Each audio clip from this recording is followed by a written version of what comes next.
Pemirsa, kita langsung menuju ke Yasin Idris yang berada di Desa Supiturang, Pronojiwo, Lumajang, Jawa Timur untuk memantau bagaimana proses pencarian dan juga evakuasi korban yang tengah berlangsung di sana. Selamat pagi, Yasin.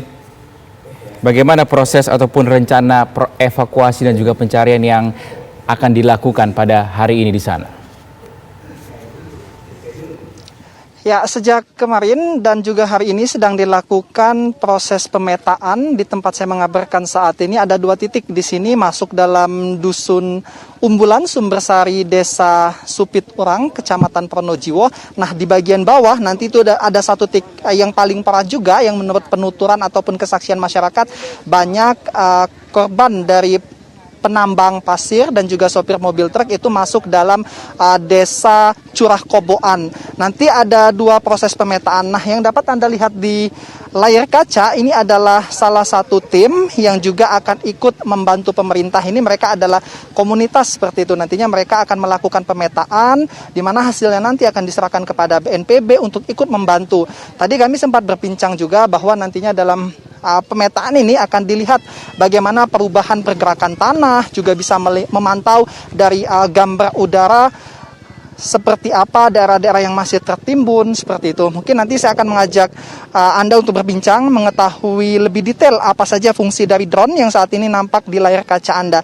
Ini tim nantinya masih menunggu ACC terlebih dahulu, sinyal dari ATC bandara yang ada di pihak Kota Malang, barulah nanti setelah mendapatkan izin drone ini dapat difungsikan untuk membantu proses percepatan evakuasi di tempat ini. Mungkin kita sedikit mendekat ke sini, kita gali informasi ini alatnya apa saja, karena alat ini sangat menarik perhatian masyarakat, banyak anak kecil yang ingin menyaksikan, tapi dari tadi belum bisa terbang dikarenakan menunggu akses dari menara ATC. Mas, selamat siang. Mungkin bisa berbincang dikit, Mas. Ini kami melihat ada yang menarik, ada drone juga ini. Sama siapa, Mas ya? Mungkin yang bisa memberikan informasi. Boleh saya? Mas siapa, Mas? Pakai masker kan? Oh ya, pakai dulu, Mas. Ini salah satu juga yang mengoperasikan alat-alat ini yang nantinya akan ikut membantu pemerintah dalam proses penanganan percepatan ini. Mas, namanya siapa, Mas? Johar Palacita. Mas Johar, ini kan kalau kami lihat ada drone. Ini fungsinya nanti buat apa, Mas? Kita mau memetakan jalur lahar ini dari yang atas sama yang baru sampai ke bawah jembatan untuk bisa dapat database mana daerah yang terdampak paling buruk.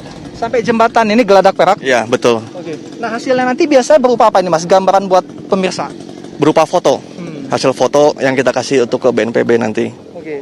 Nah, biasanya ini apa kerjanya memang pada saat ada bencana ini atau seperti apa, Mas, ini? Kita sebenarnya memang buka usaha untuk jasa pemetaan. Dan untuk ini memang kita diajakin oleh Sky Volunteer untuk bantu mapping di sini. Oke. Nah, tadi yang saya dengar informasinya juga bisa melihat ya kontur tanah ada pergerakan gitu kan? Betul. Untuk kontur tanah nanti kan kita bisa overlay dari yang lalu. Ini bentuk tanahnya sekarang seperti apa. Nanti kalau ada longsoran dia larinya kemana. Dan untuk mencari titik air untuk warga-warga di sini. Oh, jadi bisa juga, Mas ya? Bisa. Dan hal itu direkomendasikan kepada BNPB, barulah nanti BNPB yang menindaki. Ya, betul. Kita hanya untuk gambaran awal aja ngasihnya. Mas, mungkin kita bisa mendekat sedikit dengan drone-nya, Mas. Ini mungkin pemirsa juga penasaran dengan alat yang cukup canggih ya, terbilang seperti itu. Ini kita lihat nanti kira-kira kameranya itu seperti apa, jangkauannya berapa kilometer gitu, Mas. Mungkin bisa diceritakan, Mas. Kalau untuk jenis pesawat ini fixed wing VTOL, kita memakai kamera Sony A6000. Itu hanya untuk foto udara saja untuk bikin peta. Kalau untuk jangkauan pesawat ini dia radiusnya 20 kilo. 20 ketinggiannya? Enggak, radius. Oh, radiusnya. Jauhnya ya. Iya. Kalau untuk ketinggiannya? Kalau untuk ketinggian kita ngikutin dari notam yang diterbitkan dari ATC di antara 150 meter AGL. Oke. Berarti kameranya juga sudah canggih kalau gitu, Mas ya. Kalau kita lihat, Mas. Mana bagian kameranya, Mas? Ini bagian kamera ada di dalam sini. Oh. Nah, ini. Tuh bentuknya itu kameranya, nih baterai. Kalau sistemnya tertutup semua di dalam. Ini pemirsa, jadi nanti kamera ini akan memotret dari udara yang hasilnya nanti bisa direkomendasikan kepada BNPB. Termasuk ini salah satu alat yang cukup membantu juga, karena saat ini ada 2 cara proses pemetaan lokasi ini. Tadi kemarin kami memantau yang dilakukan oleh tim SAR dari swasta juga itu mereka melakukan pemetaan dengan cara turun langsung ke dasar tempat sisa-sisa lahar itu cukup berbahaya dikarenakan saat ini kondisinya pasir ini masih panas. Mas Johar, terima kasih banyak. Nanti kami ikut menunggu pada saat ini proses diterbangkan Mas ya. Sekarang masih izin dari ATC dulu. Kita lihat suasana di sini pemirsa, masih banyak juga masyarakat, anak-anak kecil yang ini ingin menyaksikan secara langsung kondisi terkini sisa dari bencana awan panas Gunung Semeru ini. Dan sampai dengan saat ini pun di sisi jurang ini adalah tempat aliran lahar panas yang masih sering mengeluarkan asap juga, di mana asap ini merupakan dapat dikatakan istilahnya letusan sekunder. Ini merupakan lahar yang masih tertanam di dalam pasir, kemudian terkena dengan air hujan yang semalam sempat hujan deras juga, sehingga dia masih mengeluarkan kepulan asap seperti itu. Itu nampak di layar kaca Anda. Masyarakat juga memanfaatkan untuk dapat mengabadikan suasana yang saat ini ada di sini. Sebetulnya ini dilarang masyarakat ini untuk mendekat ke sini, namun dikarenakan rasa penasaran mereka, ini tim yang ada di sini kadang-kadang kewalahan dikarenakan jalan yang tadinya sudah dipagari dengan bambu sama masyarakat ini dibongkar sama mereka. Padahal sudah diingatkan berkali-kali masih bahaya untuk terlalu dekat. Tapi ya dikarenakan banyaknya jumlah sehingga agak sedikit sulit petugas untuk melakukan meminggirkan mereka. Kita kembali lagi melihat proses evakuasi yang saat ini juga masih terus berjalan, dilakukan oleh BPBD, kemudian BNPB, baik itu dari lokal maupun nasional. Ini kalau kita lihat proses evakuasi barang-barang milik warga yang terdampak juga masih dilakukan. Ini salah satunya adalah tim yang membantu masyarakat untuk menggali. Ini kalau kita mungkin bisa sedikit mendekat, bawa Iman. Mas, permisi. Ini apa Mas? Oh, ini kalau kita lihat sepeda motor Mas ya? Iya Pak. Oke, ini berarti evakuasi buat membantu warga Mas ya? Iya Pak. Sejak jam berapa Mas ini tadi dimulai? Baru setengah jaman mungkin. Mas siapa Mas namanya? Rajit. Mas Rajit. Setengah jaman. Ini berarti berdasarkan permintaan warga gitu Mas Rajit? Tadi ada permintaan dari warga untuk evakuasi sepeda motornya yang terpendam gitu. Berarti dia yang ngasih tunjuk lokasi ini? Ngasih tunjuk lokasinya. Oke. Biasanya kayak gini Mas, berapa pengalamannya, berapa lama yang dibutuh waktunya? Ya belum tahu ini soalnya kondisinya belum kelihatan, setirnya juga masuk ke sana Mas. Banyak pohon tumbang juga tadi yang nutupin, jadi agak susah. Ini sudah digergaji juga ya? Udah digergaji ya. Nah, Mas dengan tim pengalaman dari mungkin hari kedua sampai dengan hari kelima ini, apa saja Mas yang sudah ikut membantu masyarakat menyelamatkan apa gitu? Pertama kita buka jalur, pemotongan pohon-pohon tumbang yang menutupi jalan. Kedua kita evakuasi barang-barang warga yang minta dievakuasi di tempat yang aman. Ya, selanjutnya kita membantu apa yang bisa dibantu. Soalnya evakuasi korban mungkin juga tidak berjalan di sini, Mas. Oh ya, kami kemarin melihat ada beberapa mobil kan yang ngangkut kasur, lemari gitu ya. Benar, itu dari hari kedua, dari hari ketiga sampai hari ini masih dilakukan, Mas. Jika memang ada permintaan, kita siap membantu begitu. Koordinasi dengan BPBD sama ke potensi SAR yang lainnya juga. Oh, artinya mereka istilahnya mendaftar dulu ya, nanti dikerahkan tim untuk ke titik rumah mereka. Iya benar, seperti itu. Dimanapun ada. Ini berarti rumahnya selain ini mungkin ada lagi Mas ya, selain motor ini ya? Ya masih banyak itu kata bapaknya. Ini yang punya. Oh ini bapak yang punya? Iya. Pak siapa namanya Pak? Syafaat. Pak Syafaat, Pak pakai maskernya Pak.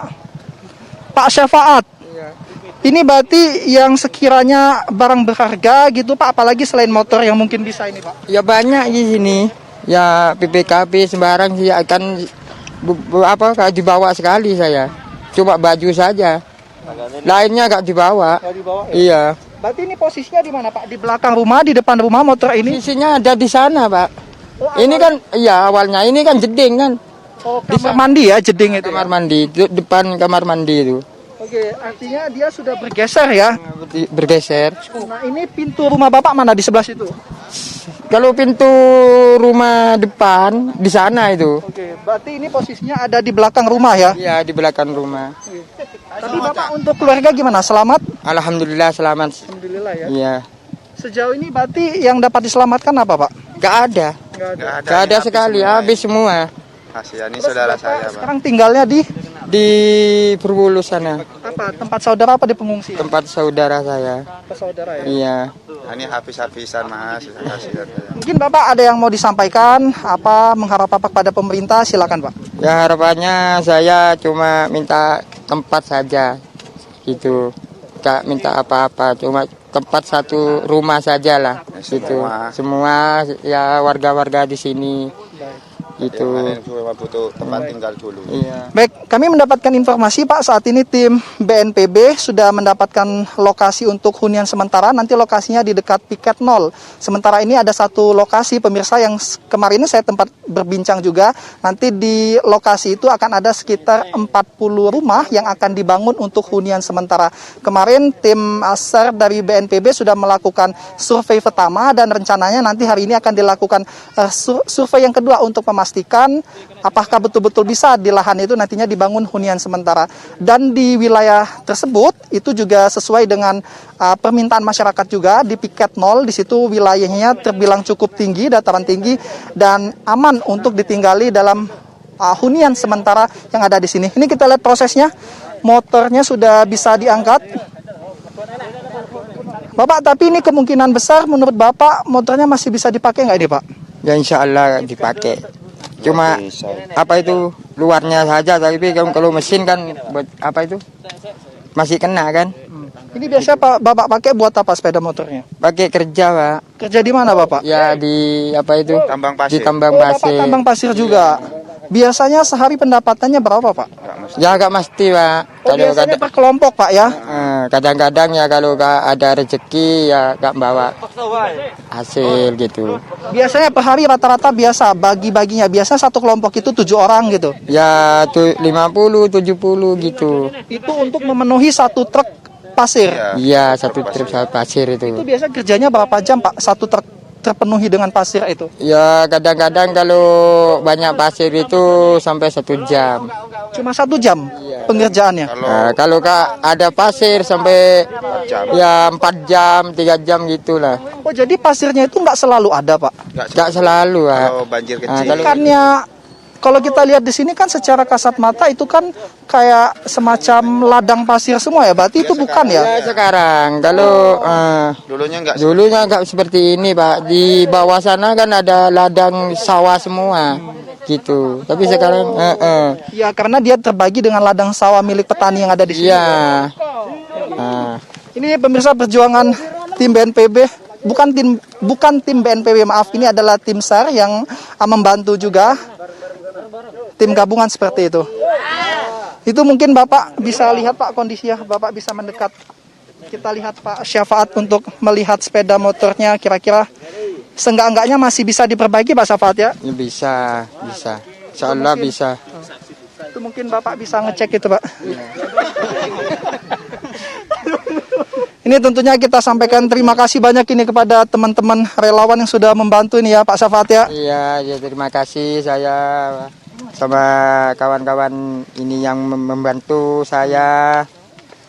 Itu Pak, di joknya mungkin ada sesuatu yang disimpan nggak? Nggak ada. Tuh, mungkin Bapak bisa lihat itu. Nggak ada kalau di jok ini. Nggak ada. Nggak ada. Ini barang berharganya. Masih banyak lagi nih, tapi kalau bukan alat berat ini nggak bisa Pak, gitu. Kalau sama orang. Harus alat berat Pak ya? Iya, ini banyak ini barang-barang saya sini. Surat-surat, apapun gitu, baju-baju, semua Saat ini pemirsa alat berat juga sudah mulai didatangkan. Kalau kemarin pada saat hari ketiga itu hanya ada 1 eskavator, saat ini sudah mulai ada 2 dan di belakang sana ada 1. Jadi sudah ada 3 eskavator yang membantu masyarakat untuk menyelamatkan barang-barang mereka yang sekiranya masih dapat digunakan. Sementara itu Rizky, kembali ke Anda.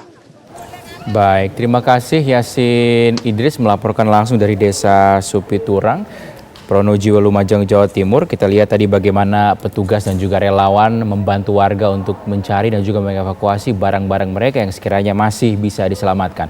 Breaking news akan kembali usai jeda berikut ini, pemirsa tetap bersama kami.